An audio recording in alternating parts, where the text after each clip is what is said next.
إن الذين قالوا ربنا الله ثم استقاموا تتنزل عليهم الملائكة ألا تخافوا ولا تحزنوا وأبشروا بالجنة التي كنتم توعدون نحن أولياؤكم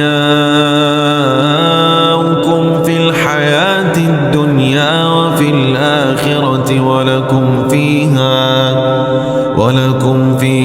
ما تشتهي أنفسكم